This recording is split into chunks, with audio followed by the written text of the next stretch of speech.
Hello. So as you just heard, this is going to be a debate about whether the stuff that we are all doing all the time, every day, is good or bad. So we're going to let David kick it off. He is in support of the motion that all the naysayers are exaggerating, and then we're going to give Brendan a chance to respond and take it from there. So without further ado, David. Thanks very much, Sam. Hello, Wembley. Worth a try. Yeah,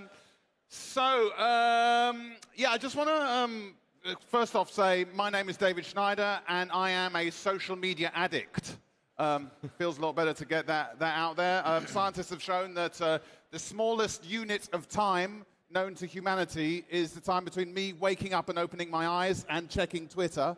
I basically spoon my phone at night. But I love it. I love social media, even though I am addicted. And I think the way for me to prove that this motion is correct, that it is greatly exaggerated, is to share with you some of the wonderful things that social media has brought us, because there's a danger that we forget. So social media brings people together. I now have a social media company, which might explain why I'm very positive about social media, because one of its great things is that it brings me money. So that's good. But I think that the thing with like having a social media company is a bit like an alcoholic opening a liquor store. I'm aware of the challenges of social media, but within my company there are three employees who have recently got married to someone that they met via Twitter. There are two working mums. There are mums who 10 years ago, 12 years ago, they had their kids, they would have had their kids, and incredibly creative, incredibly brilliant minds, great writers, and they would have had no one would have known apart from their friends. So because of the existence of Twitter in particular and Facebook, they were able to build up their profile, to write funny stuff, and now they work for me. And that is something that would have happened ages ago.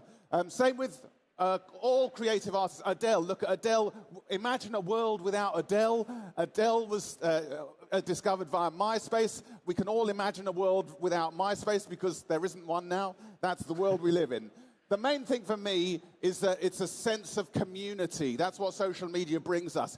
As we're more centrifugal in the real world and we're more isolated, the social media brings us the sense of community that we're lacking sometimes in the real world. You can look at it politically and socially. The hashtag #MeToo, for instance, was a great example of how empowerment via social media makes you feel you're not on your own, and women that were abused, that have suffered harassment, could come out. Hashtag Black Lives Matter. I could go on and list so many examples, but it's not just the social, it's the little things. If you love Game of Thrones, if you like cakes, whatever, you can find a community, an international community. I want to give you a couple of very specific examples of why social media is brilliant, and we shouldn't exaggerate its dangers. We in the UK had the Grenfell tragedy recently, where a tower block was on fire and about 100 people died. And social media immediately went into action. My own daughter was suddenly rushing around, looking in cupboards, getting clothing because all these people were made homeless. And it was social media. We saw it again in the Las Vegas shooting that brought us all together and allowed us to act as a community, as a virtual community, then transferring into the real world to help people. So same, yeah, the Las Vegas shooting, plenty of examples like that. I want to talk about one example in particular on a sort of smaller scale, and that's a guy called Martin Hett, who is a journalist, and he tweeted a couple of years ago about his mum, who she knitted, and she'd made sort of little mittens, like little gloves, that had sort of button faces on them, which she sold at a craft fair.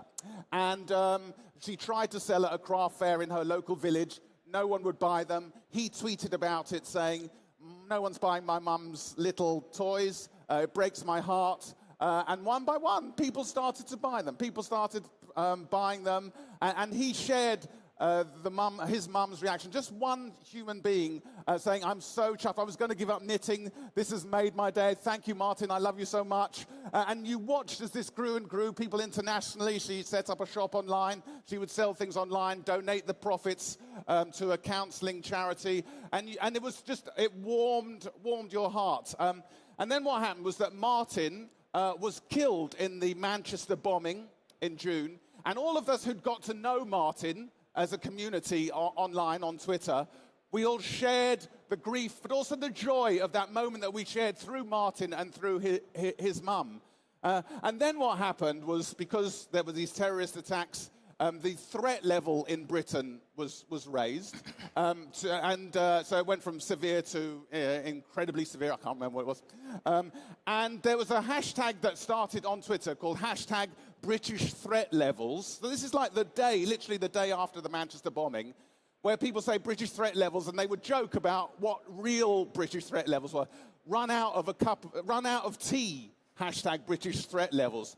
Waiter just come up to me and asked if we minded sharing our table, hashtag British threat levels. And there was this huge surge of a community that had been under attack, the UK was under attack, feeling, no, we can come together and we can be humorous and we can show in some way solidarity. And that's why I think social media is brilliant. I've got more to say, but basically social media, yes, there's bad stuff, but it also shows to me that people are good. It moves me, and it allows me to join in communities helping other people. Thank you. All right. Yeah, why not? Come on. Yeah. Compelling case, but not the truth, says Brendan. So. Well, thank you, David. First off, I agree with you 100% that social is, and there's tremendous capability and powers with it. I, too, make a living as a digital strategist, helping corporations, brands, and celebrities grow as quick as possible. But the bottom line is, it is an addictive platform. And the evidence is these platforms are designed to be addictive. But first, I just want to start out with a question. If you could raise your hand, how many of you believe that drug addiction is a big problem? Just raise your hand. And keep your hand raised if you believe gambling is a big addiction and a big problem. Okay, great. So social platforms are designed to be addictive. So I've worked with some of the top psychology experts from different universities in different parts of the world that break down the psychological principles of how you get people to do attended behavior, attended actions on social platforms. So just going back to gambling, for example, slot machines. Slot machines in the US make more than baseball, movies, and theme parks in revenue combined. And in social platforms, they're leveraging psychological principles that are structured from slot machines to your platforms. So when you're on Instagram and you're scrolling the feed looking for the new photo, you're using a slot machine. When you're using a dating profile and you're swiping left or right, you're using a slot machine. When you get those little red notifications that pop on your phone to get you to click, you're using a slot machine. How are you using a slot machine? It's called variable rewards. It's completely designed with the psychological principles to keep you going through the feeds, keep swiping, keep clicking those notifications to see what is coming next. What is that next piece of content? And I can tell you from studying this in depth, every major social network, whether it's Facebook, Instagram, Twitter, or Snapchat, they have behavioral scientists on their teams focusing on this. And essentially, at the end of the day, what they're doing is they're tying an internal trigger or subconscious need or desire to resulting to that platform. So when you ask most people, why do you use Facebook? They're saying, oh, I want to connect with my friends, or I want to share some content with the world. But at a subconscious and a deeper level, they're leveraging it to fill a void of subconscious needs, such as loneliness, sense of validation, depression. That's what's happening internally with people, and these social platforms know that. It's no mistake that Facebook has 1.1 billion people logging on every single day, multiple times a day, because they result this internal trigger to resulting to their platform. And as we know, as with drug addiction or gambling addiction, it can't fulfill that void within you. The same goes with a social platform.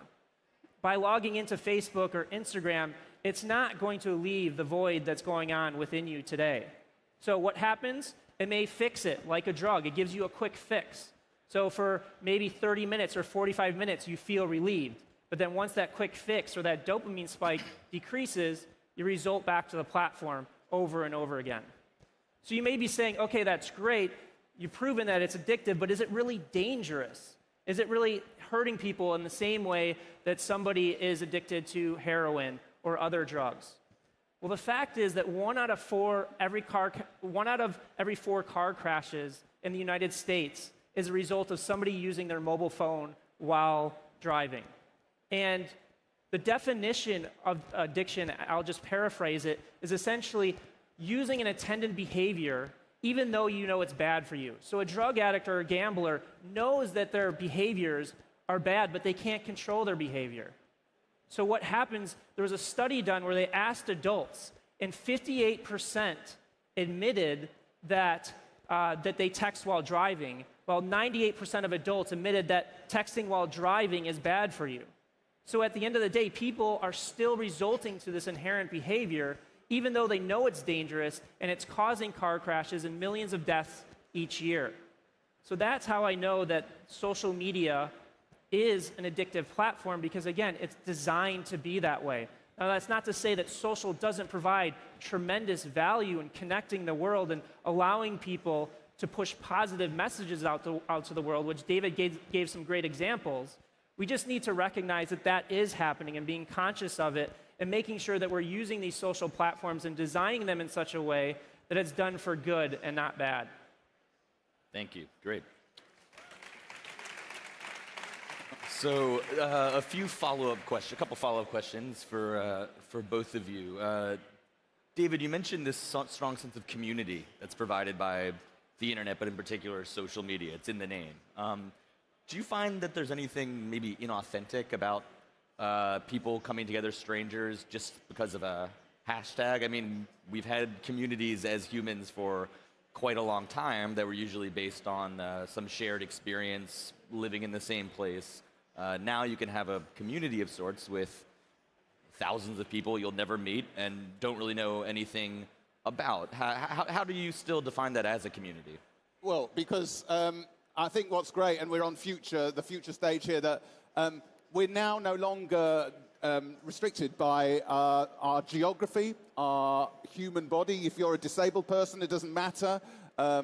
Online, everyone's equal. And it seems to me clear that the great thing about a community is through social media is you don't have to know the person physically. There are lots of people who I know better on social media than in real life. I mean, it is a bit weird where you just meet up with someone in real life and you know everything about them anyway. There's nothing to talk about because you've seen all their Facebook and Instagram. But I think it's sort of completely washed away the artificial limits of our physicality. You can be a community with anyone across the world, and I think that's very positive for bringing us together and fighting prejudice. But it can also cause prejudice of its own, right? I mean, yeah. Well, we can see that, yeah. Right, I mean, if I was to rush over to Brendan's side, Brendan probably wants to say then that you know, it's also that sort of the bubble and the polarizing bubble is a danger. That's, you know, you're in your community and, you know, everyone's on the right and then everyone's on the left and everyone drifts apart. So, I mean, obviously that's the case. And Brendan, you seem to be a great fan of social media, despite explaining for all of us its dangers, its psychological dangers, and in some cases even its physical, fatal dangers. How do you reconcile being both in the social media business and believing that it represents this great social and, again, sometimes physical threat? Yeah, it's a great question. Really, it comes down to is how are you using it? Are you doing it for good? Are you using it for positive influences? Because really, you have tremendous power to reach people all around the world with your message. And are you going to choose to use that for good, or are you going to choose to use that for something that's negative and just try and manipulate people? Obviously, there's people out there doing both. And that's really what I'm focused on is how can I just not help the clients that I'm working with and choosing the right clients to push positive messages out to the world, but also reaching people in different parts of the world that are underserved. So one of the areas that I'm focused on right now is emerging markets, such as India and Indonesia and Brazil, where there's really some underserved people that are not getting the knowledge and the expertise and education that we have the luxury of getting in the US or Europe. So I use a lot of the psychological principles that I talk about in a positive way to reach those people. So I just finished a case study leveraging myself where I started from 0 followers on Facebook and I amassed over 1 million followers in 100 different countries in less than 30 days. And 90% of the content that I was pushing out there was inspirational and aspirational content, positive quotes, interviews with some of the top thought leaders. And I was not just pushing out to the US and parts of Europe, I was pushing it globally to people in India, people in Indonesia, people in Africa. And the response that I got back from those people was just, it was really humbling because you see these people that are really struggling every day, and just to get a little piece of inspiration or information that could help guide them in their lives is how I kind of cope with the realities of the situation of how the psychological principles are being used to train people. Because there's nothing I can personally do about how Facebook or Instagram or Twitter structures their platform. All I can do is try and leverage those tool sets to provide the most benefit to the world. By expanding the use of social into these emerging markets, do you not worry that maybe you're subjecting them to the same addictive forces that you've described before? You know, of course, there is the positive, but once you're able to do the positive, you also have the potential to do the negative that you described. Yeah, it's a great question. Again, I can't control Facebook or Instagram or WhatsApp or any of those platforms. And the bottom line is they're going to keep doing what they're doing because they're really good at it. So how can I leverage the power of those tools to have a positive impact on the world? So that's the way I look at it. Okay. Well, I think we have reached the point for some final closing arguments. David, if there's anything you've left in the reserve to really wow the crowd, now would be the time. I haven't done that already?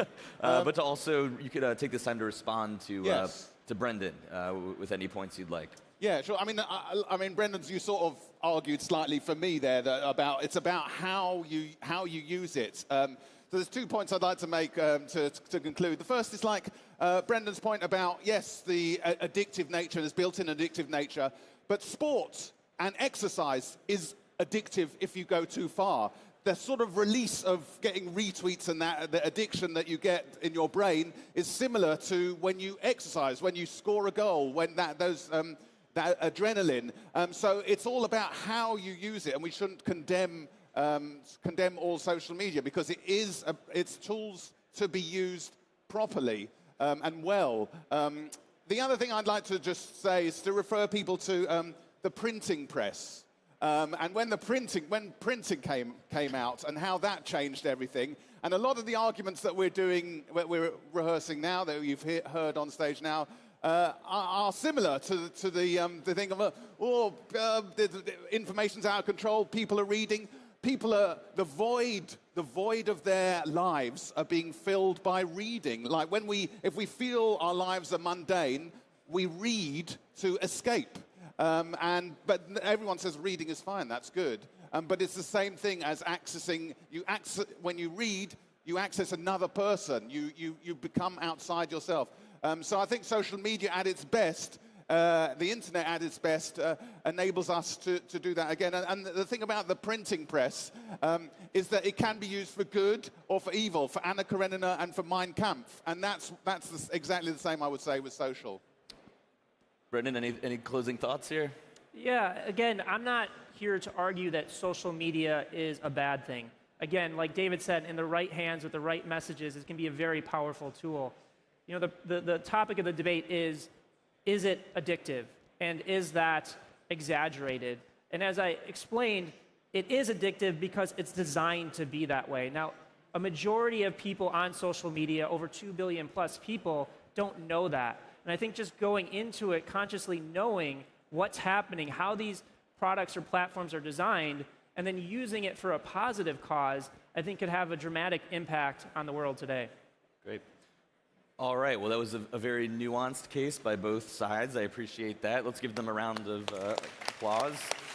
But before we break for lunch, I'm going to ask you all to do one thing. You raised some hands before we started, and this time, how many of you believe that, as our friend David here has said, that the risks and dangers of the negative aspects of social media are exaggerated or inflated? Okay. And how many of you believe that social media is just as dangerous and potentially harmful as Brendan was explaining? Oh boy, well it looks like... it's a humiliation. I'm the first to say it. You put up a beautiful fight. I tried. It looks like the crowd is with Brendan. I want to thank all of you for coming out, sitting through this. I hope you enjoyed it. And the great news is that now it's time to have lunch. So have a great day. Great. Thanks, Sam.